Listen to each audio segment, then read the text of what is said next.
A short time ago in the state of Minnesota, President Biden spoke about Americans leaving Gaza. Now, he stressed the urgent need for humanitarian assistance and reaffirmed the United States' unwavering support for Israel. The United States is going to continue to drive humanitarian support for innocent people in Gaza who need help, and they do need help. We're going to continue to affirm that Israel has the right to and responsibility to defend its citizens from terror, and it needs to do so in a manner that is consistent with international and humanitarian law. Joining us now is Michael Herzog. He is Israel's ambassador to the United States and joins us here on the Hill for the first time live. Mr. Ambassador, thank you very much for your time. We appreciate it. Let's begin with the comments there from President Biden. Do you take any issue, Mr. Ambassador, with how the president was framing that there? Well, what the president said is what he's been saying for a while, that while Israel has the right and, in fact, the duty to defend itself and defend its citizens, we also have to take care of the humanitarian situation in Gaza, and we are, in fact, doing it. We are ramping up humanitarian supplies into Gaza, into those areas which are away from Hamas in the southern part of Gaza. The number of truckloads every day has doubled and going up more and more. We provide water, we provide other types of supplies, and today, for the first time, we're happy to see foreigners leave Gaza. So we don't need urging in that sense. Our cabinet discussed this week this issue and decided that there are no limitations as long as we can make sure that Hamas does not put its hands on humanitarian supplies and uses them to feed its war machine. That will not happen. But short of that, everything is open.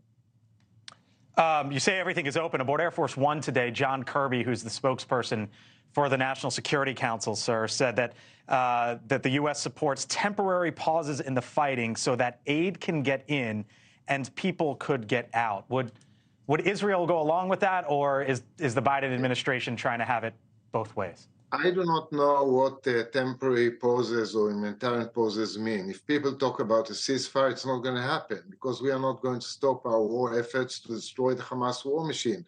Much the same as the U.S. wouldn't stop its effort against Al-Qaeda after 9/11. We are in the middle of a war, and we have to finish that war and make sure that Hamas cannot threaten us again. While we're doing it, we have an obligation to provide humanitarian solutions on the ground, and we are doing it. As we talk, close to 100 truckloads are going into Gaza every day now.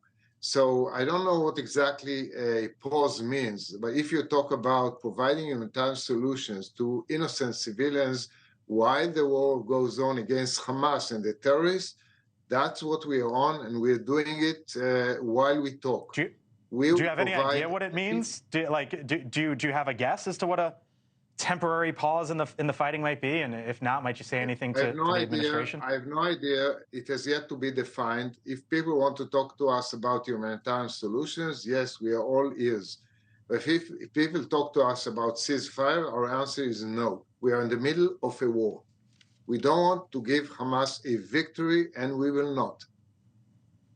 I want to ask you about Jordan, Mr. Ambassador. It recalled its ambassador from Israel, and it told the Israeli ambassador in Jordan to basically stay away. As you know, there was a peace deal that was struck between the two nations, Israel and Jordan, back in '94, nearly some 30 years ago. Is that peace deal at risk, as you see it? The peace deal is not at risk. I think it will survive. It's been there since '94, as you correctly noted. It's not a favor to Israel. I think it's in Jordan's interest to have a peace relations with Israel. I understand that they are under pressure, and unfortunately, they withdrew the ambassador for consultations. But I think the peace deal is solid and will remain intact. By the way, talking about Jordan, let me remind everybody, you and your viewers, that Hamas was a big enemy of Jordan, was outlawed in Jordan for many, many years. So they are the first to know who is Hamas and what it stands for. I'll leave you with this, Mr. Ambassador. The Rafah crossing today, as you know, was open to foreigners. Is that a sign, in your view, that Egypt might be willing to do more? The short answer is yes. The exit of foreigners was facilitated through an Egyptian role, an Israeli role. Hamas blocked it for a while, but I'm happy to say that today it happened, and we expect more to happen in the coming days. Would you expect Egypt rather, to take Gaza refugees? If the short answer is yes, what about that possibility? We're not talking about Egypt hosting Gaza refugees. We're talking about Egypt taking in injured people to its hospitals and providing humanitarian support into Gaza. The Egyptians are very much on board, and everything that is done on the Egypt-Gaza border is well coordinated between the U.S., Israel, and Egypt. Ambassador Herzog, we have to leave it there. As I mentioned, thank you very much for your time, and we hope you come on back. Ambassador, thank you. Thank you very much. Thank you for watching, and make sure you go to joinnn.com to find NewsNation on your television provider. And don't forget to click the red subscribe button below to get more of NewsNation's fact-driven, unbiased coverage.